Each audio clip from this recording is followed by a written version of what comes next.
Hello दोस्तों, यदि आपको है हाथ पाँव में जलन, झुनझुनी होने का प्रॉब्लम या पैरास्थीसियाज होने का प्रॉब्लम, जिसे स्मॉल फाइबर न्यूरोपैथी सिम्टम्स बोला जाता है, यदि इस तरह का कोई भी सिम्टम आपको है तो आज का टॉपिक आपके लिए बहुत इंपॉर्टेंट है। यदि आपके परिवार में भी किसी को इस तरह का समस्या है तो ये टॉपिक ज़रूर देखिएगा, क्योंकि आज हम बात करने वाले हैं कौन कौन से बेस्ट फूड प्रोडक्ट्स हैं जो स्मॉल फाइबर न्यूरोपैथी के सिम्टम्स वाले पेशेंट्स को लेना चाहिए। यानी यदि आपके हाथ पाँव में जलन हो रही है, झुनझुनी हो रही है, कीड़ी काटने जैसा लगता है, चप्पल छूट जाती है, चलने में बैलेंस नहीं बनता है, अगर इस तरह के कोई भी सिम्टम्स आपको है, हाथ पाँव में बहुत ज़्यादा गर्म या ठंडा लगता है या बहुत ज़्यादा पसीना आता है, कुछ भी यदि आपको होता है तो डेफिनेटली इस पर ध्यान दीजिए, क्योंकि ये सारे स्मॉल फाइबर न्यूरोपैथी के सिम्टम्स है और ये टॉपिक आपके लिए बहुत ज़्यादा यूज़फुल होगा। क्योंकि ज़्यादातर डॉक्टर्स के पास भी आप जाते हो तो स्मॉल फाइबर न्यूरोपैथी के लिए आपको दवाएँ ज़रूर दी जाती है, खाद्य पदार्थों पर कभी बात नहीं की जाती है। तो आज का टॉपिक आप ज़रूर देखें। टॉपिक पर जाने से पहले जो लोग हमारे चैनल पर नए हैं उन्हें रिक्वेस्ट करूँगा कि चैनल को सब्सक्राइब करें, ताकि साइंटिफिकली करेक्ट और यूजफुल इन्फॉर्मेशन के लिए आपको भटकना नहीं पड़े और आप मिस इन्फॉर्मेशन का शिकार ना हो जाए।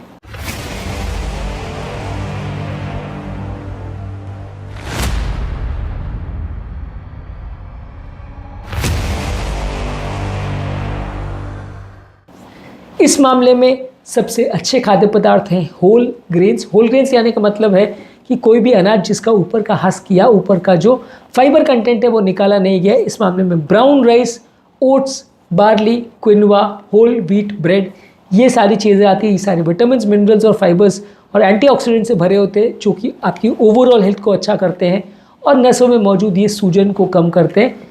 इस टॉपिक के दौरान मल्टीपल टाइम्स हम आपको बहुत सारे ऐसे कैच पॉइंट्स बताएंगे कि आपके खाद्य पदार्थों को आपको कैसे सिलेक्ट करना चाहिए ताकि ये जलन और झुनझुनी का प्रॉब्लम आपको ना हो। इसलिए टॉपिक को बीच बीच में से नहीं, पूरा एंड तक ज़रूर देखें, आपको इससे काफ़ी फ़ायदा मिलेगा। इसके अलावा बहुत सारे फल और सब्जियां जिसमें है एंटीऑक्सीडेंट तत्व, ये आपके स्मॉल फाइबर न्यूरोपैथी के लिए अच्छा है, क्योंकि ये स्मॉल फाइबर न्यूरोपैथी बॉडी में मौजूद सूजन यानी इन्फ्लेमेशन और बॉडी में मौजूद फ्री रेडिकल जो कि चार्ज सेल्स होते हैं जो कि बॉडी को डैमेज करते हैं, ये इनका मार्कर होता है। तो जो भी सब्जियों में है एंटीऑक्सीडेंट्स और एंटी इन्फ्लेमेटरी प्रॉपर्टीज़, जैसे कि बेरीज यानी strawberry, Raspberry, blackberry, blueberry, oranges यानी संतरा, कीवी, स्पिनाच यानी पालक, केल, ब्रोकोली, कैरेट्स यानी गाजर, बेल पेपर्स यानी शिमला मिर्च, ये सारे फल और सब्जियों में काफ़ी मात्रा में एंटीऑक्सीडेंट्स होते हैं। तो ये सारी सब्जियां अच्छी है यदि आपको इस तरह की कोई भी प्रॉब्लम हो रही तो। इसके अलावा हेल्दी फैट्स जैसे कि एवोकाडोज, नट्स, सीड्स और ऑलिव ऑयल, इसमें ओमेगा 3 फैटी एसिड्स होते हैं और बॉडी में मौजूद कहीं पर भी अगर कोई सूजन है तो ओमेगा 3 फैटी एसिड्स इस मामले में आपकी मदद करते हैं, इसको आपको लेना चाहिए। इसके अलावा लीन प्रोटीन्स यानी फैट फ्री प्रोटीन, जैसे लीन मीट, पोल्ट्री है, फिश है, टोफू है जो कि सोयाबीन से बनाया जाता है, लेग्यूम्स है यानी दालें हैं, लो फैट डेयरी प्रोडक्ट्स हैं, ये सारे ही आपकी मसल्स की स्ट्रेंथ को भी बढ़ाते हैं, नर्व्स की स्ट्रेंथ को भी बढ़ाते हैं, नर्व्स में मौजूद अगर कोई इन्फ्लेमेटरी प्रॉब्लम है तो उसको भी कम करते हैं। तो ये लीन प्रोटीन्स आपको लेने चाहिए। इसके अलावा ओमेगा 3 फैटी एसिड्स के जो भी सोर्स हैं जैसे कि फैटी फिश जैसे कि salmon, mackerel, tuna, sardine fishes, इसके अलावा फ्लैक्स सीड, चिया सीड्स और अखरोट, ये सारे ओमेगा 3 फैटी एसिड्स के अच्छे सोर्सेज हैं। ओमेगा 3 फैटी एसिड किसी भी फॉर्म में जाता है तो शरीर के सूजन को कम करता है, तो ये नर्व के इन्फ्लेमेशन वाले पेशेंट्स के लिए काफ़ी अच्छा है। इसके अलावा आप विटामिन B12 से भरा हुआ कोई भी अगर सब्जी या फल लेते हैं तो ये आपके लिए अच्छा है, जैसे कि मीट, फिश, पोल्ट्री यानी चिकन वगैरह में, एग्स यानी अंडे, डेयरी प्रोडक्ट्स यानी दूध के प्रोडक्ट्स, होल ग्रेन्स, ये सारी चीज़ों में और कुछ फोर्टिफाइड सीरियल्स वगैरह में B12 का कंटेंट होता है। तो ये B12 का कंटेंट अगर आपको नर्व्स का इन्फ्लेमेशन है तो उसके लिए अच्छा है, ये नर्व्स की सूजन को कम करता है। इसी श्रृंखला में अगला है मैग्नीशियम कंटेनिंग फूड प्रोडक्ट्स, जिन खाद्य पदार्थों में मैग्नीशियम कंटेंट ज़्यादा होता है, जैसे ग्रीन लीफी वेजिटेबल्स, हरी साग, नट्स, सीड्स, लेग्यूम्स यानी दालें, होल ग्रेन्स और ये सारी जो चीज़ें हैं इसमें मैग्नीशियम कंटेंट अच्छा होता है। तो ये मैग्नीशियम वाली चीज़ें आपके लिए मददगार हैं यदि आपको बॉडी में अगर नर्व्स इन्फ्लेमेशंस का या सूजन का प्रॉब्लम है तो। लो ग्लाइसेमिक इंडेक्स वाले फूड्स यानी वो खाद्य पदार्थ जिनको खाने के बाद आपकी शुगर वैल्यूज़ नहीं बढ़ते हैं, ये भी आपके लिए अच्छे हैं यदि आपको न्यूरोपैथी का प्रॉब्लम है। ज़्यादातर वो खाद्य पदार्थ जो शुगर को बढ़ाते हैं, ज़्यादातर वो खाद्य पदार्थ जो डायबिटीज़ को बिगाड़ते हैं, वो आपके हाथ पाँव की जलन और झुनझुनी की प्रॉब्लम को बढ़ाते हैं, इनको आपको स्ट्रिक्टली अवॉइड करना है। यदि आपको डायबिटीज़ है और यदि डायबिटीज़ नहीं भी है, सिर्फ नसों में जलन का प्रॉब्लम है, तो आपको अवॉइड करना चाहिए। जो भी चीज़ आपको डायबिटीज़ को बिगाड़ेगी वो आपकी नसों की प्रॉब्लम्स को बिगाड़ेगी। जो खाद्य पदार्थ डायबिटीज़ के लिए बुरे हैं वो सारे ही खाद्य पदार्थ आपके पेरिफेरल न्यूरोपैथी वाले पेशेंट्स के लिए बुरे हैं। ये एक इंपॉर्टेंट कैच पॉइंट है जो आप ज़रूर याद रखें, क्योंकि डायबिटीज़ के फूड प्रोडक्ट्स पर हमने ऑलरेडी बहुत सारे वीडियोस किए, ये सारे आप चेकआउट कर सकते हैं। ये सारे ही खाद्य पदार्थ जो डायबिटीज़ के लिए अच्छे हैं, न्यूरोपैथी वाले पेशेंट्स के लिए अच्छा है। इसके अलावा पानी बहुत यूज़फुल है। पानी वैसे तो बहुत सारी बीमारियों में यूज़फुल होता है। ज़्यादा मात्रा में पानी को लेने से वजन भी कम करता है, बॉडी के मेटाबॉलिज्म को भी बेटर करता है। हाथ पाँव में झुनझुनी या सुनपना का अगर प्रॉब्लम आ रहा है तो ये उसके लिए अच्छा है। इसके अलावा चीनी को कम रखिए, रिफाइंड कार्बोहाइड्रेट्स को कम रखिए। जो भी खाद्य पदार्थों में चीनी या रिफाइंड मटेरियल ज़्यादा है, शुगर ज़्यादा है, स्नैक्स है, डेजर्ट्स है, शुगर वाले बेवरेजेस है, कोल्ड ड्रिंक्स है, सॉफ्ट ड्रिंक्स है, सोडा है, ये सारे खाद्य और पेय पदार्थ आपके लिए अच्छे नहीं हैं यदि आपको कोई भी तरह का पेरिफेरल न्यूरोपैथिक सिम्टम्स है। यदि डायबिटीज़ नहीं भी है तो भी इनको अवॉइड करना चाहिए। डायबिटीज़ है तो ऑब्वियसली डायबिटीज़ को बिगाड़ेगा तो आपको अवॉइड करना ही करना है, लेकिन यदि नहीं भी है तो भी इनको अवॉइड करिए। ये सारी चीज़ें आपके लिए अच्छी नहीं है। अल्कोहल को अवॉइड करिए, अल्कोहल भी आपके लिए अच्छा नहीं है। कैफ़ीन को अवॉइड करिए। चाय कॉफ़ी में कैफिनेटेड प्रोडक्ट्स ज़्यादा होते हैं। ये ज़्यादातर कोई भी कैफिनेटेड ड्रिंक्स अगर आप लेते हो तो ये आपका कंपैरेटिवली पेरिफेरल न्यूरोपैथी के सिम्टम्स को बिगाड़ेगा। इसके अलावा कुछ और यूज़फुल टिप्स पर भी बात करेंगे जो पेरिफेरल न्यूरोपैथी के लिए अच्छे हैं। हमने ऑलरेडी एक सेपरेट वीडियो में भी इसको डिस्कस किया है, वो भी आप ज़रूर चेकआउट करिए, टिप्स फॉर पेरिफेरल न्यूरोपैथी में। लेकिन आज इन जनरल थोड़ा सा इस बारे में भी और बात कर लेते हैं। थोड़ा सा आप हेल्दी बॉडी वेट मेंटेन करिए। यदि वजन ज़्यादा है तो मेटाबॉलिक सिंड्रोम के प्रॉब्लम ज़्यादा होंगे, बीपी, शुगर, कोलेस्ट्रॉल ज़्यादा होगा, डायबिटीज़ ज़्यादा होगा तो ओवरऑल पेरिफेरल न्यूरोपैथी के सिम्टम्स ज़्यादा होंगे। नेक्स्ट इंपॉर्टेंट चीज़ है कि ब्लड शुगर लेवल्स को प्रॉपर्ली मॉनिटर करते रहिए, चेक करते रहिए, और यदि वो बढ़ रहे हैं तो अर्ली डायबिटीज़ का मार्कर हो सकता है। यदि 1-2 शुगर वैल्यूज़ नॉर्मल भी आई तो भी रेगुलरली चेक करते रहिए, क्योंकि काफ़ी चांसेस है कि डायबिटीज़ इसमें मिस हो सकता है और बाद में पता चले कि आपको प्री डायबिटीज़ था जिसकी वजह से न्यूरोपैथी हो सकती है।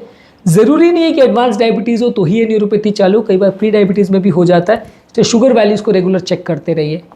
अगला यूज़फुल टिप है, रेगुलर बेस पे एक्सरसाइज करने से सूजन कम होती है। रेगुलर एक्सरसाइज करने से, फिजिकल एक्टिविटी करने से नसों में मौजूद इन्फ्लेमेशन या सूजन कंपैरेटिवली कम होता है। इससे भी आपका पेरिफेरल न्यूरोपैथी से रिलेटेड सिम्टम्स में फ़ायदा होगा और आपको प्रॉब्लम्स कम होंगी। इसके अलावा आपको स्ट्रेस मैनेजमेंट करना है। स्ट्रेस कम करने से या अच्छी नींद लेने से, योगा, प्राणायाम, डीप ब्रीदिंग, ये सब एक्सरसाइज करने से आपका मेंटल स्ट्रेस कम होगा, आपका न्यूरोपैथिक पेन के सिम्टम्स कम होंगे, हाथों में जलन और झुनझुनी का प्रॉब्लम कम होगा। तो मेंटल स्ट्रेस को भी कम रखिए। जो भी कारण से मानसिक तनाव हो रहा है वो आपके स्ट्रेस हार्मोन्स को बढ़ाएगा, जिसकी वजह से आपका कंपैरेटिवली न्यूरोपैथिक सिम्टम्स बढ़ेंगे। यदि आपको स्मोकिंग और अल्कोहल की आदत है तो इनको बंद करिए। स्मोकिंग करने से बॉडी में किसी भी फॉर्म में टोबैको जाने से बॉडी में ऑक्सीडेटिव स्ट्रेस बढ़ता है, फ्री रेडिकल्स बढ़ते हैं, जिसकी वजह से नसें खराब होती हैं, जिसकी वजह से झुनझुनी और पैरेस्थीसिस का प्रॉब्लम बढ़ता है। तो स्मोकिंग और अल्कोहल को पूरी तरह से बंद करना है। नेक्स्ट इंपॉर्टेंट टिप है अच्छी नींद लेना। अच्छी नींद लेना भी बहुत इंपॉर्टेंट है इस मामले में। यदि अच्छी नींद आपको मिल रही है, स्लीप की क्वालिटी अच्छी है, तो आपका बॉडी में स्ट्रेस हार्मोन्स कम बनेंगे, जिसकी वजह से आपका कंपैरेटिवली पेरिफेरल न्यूरोपैथी के सिम्टम्स कम होंगे। और last but most important tip ये है कि रेगुलर बेस पे मेडिसिन लेते रहिए। यदि आपको डायबिटीज़ या इस तरह का कोई भी मेटाबॉलिक प्रॉब्लम है तो उसको प्रॉपर्ली ट्रीट करिए। यदि आप उसको प्रॉपर्ली ट्रीट नहीं करते हैं, शुगर वैल्यूज़ को कंट्रोल नहीं करते हैं, डायबिटीज़ के प्रोग्रेशन को नहीं रोकते हैं, चाहे वज़न कम करके, फास्टिंग करके या कैसे भी करके, काफ़ी चांसेस है कि आपकी हेल्थ वैल्यूज़ बिगड़ सकती है, आपकी ओवरऑल कंडीशन बिगड़ सकती है और लॉन्ग टर्म आपको प्रॉब्लम्स आ सकती है। आपकी न्यूरोपैथिक सिम्टम्स भले डायबिटीज़ है या नहीं है, बिगड़ सकती है। तो जो भी मेडिसिन इससे रिगार्ड में आपको चल रही है, चाहे वो न्यूरोपैथिक पेन के लिए चल रही है, डायबिटीज़ के चल रही है या कोई मेटाबॉलिक प्रॉब्लम के लिए चल रही है, उनका विशेष ध्यान दीजिए और उनको रेगुलर बेस पे फॉलो करते रहिए, रेगुलर बेस पे डॉक्टर को दिखाते रहिए।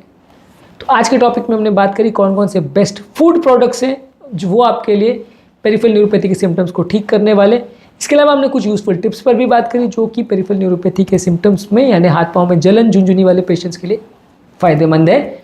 आज के टॉपिक का टेक होम मैसेज ये है कि कोई भी चीज़ जो बॉडी के सूजन या इन्फ्लेमेशन को कम कर रही है, बॉडी के फ्री रेडिकल्स को कम कर रही है, ये सारी चीज़ें अच्छी है। यदि आपको पेरिफेरल न्यूरोपैथी के सिम्टम्स है, जो भी चीज़ डायबिटीज़ के कंट्रोल को बिगाड़ेगी वो आपके ओवरऑल पेरिफेरल न्यूरोपैथी को भी बिगाड़ेगी, भले आपको डायबिटीज़ है या नहीं। जो फूड प्रोडक्ट्स डायबिटिक वाले पेशेंट्स के लिए फ़ायदेमंद है वो आपको ज़्यादा मात्रा में लेना चाहिए। इस श्रृंखला में होल ग्रेन्स, एंटीऑक्सीडेंट्स वाले फल और सब्जियां, हेल्दी फैट्स, लीन प्रोटीन्स, ओमेगा 3 फैटी एसिड्स वाले फूड प्रोडक्ट्स, B12 वाले फूड प्रोडक्ट्स, मैग्नीशियम से भरे फूड प्रोडक्ट्स, लो ग्लाइसेमिक इंडेक्स वाले फूड प्रोडक्ट्स और ज़्यादा मात्रा में पानी, ये सारी चीज़ आपके लिए फ़ायदेमंद है।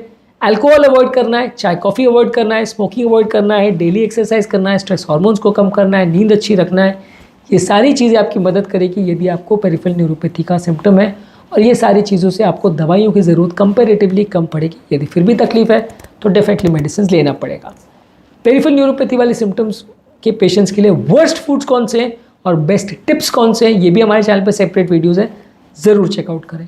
उम्मीद करूँगा कि आज के टॉपिक में कुछ नई बातें जानने को मिली होगी। जो लोग हमारे चैनल पर नए हैं उन्हें रिक्वेस्ट करूँगा कि चैनल को सब्सक्राइब करें, ताकि इस तरह के यूजफुल और साइंटिफिकली करेक्ट इन्फॉर्मेशन के लिए आपको भटकना नहीं पड़े और आप मिस इन्फॉर्मेशन का शिकार ना हो। Thank you.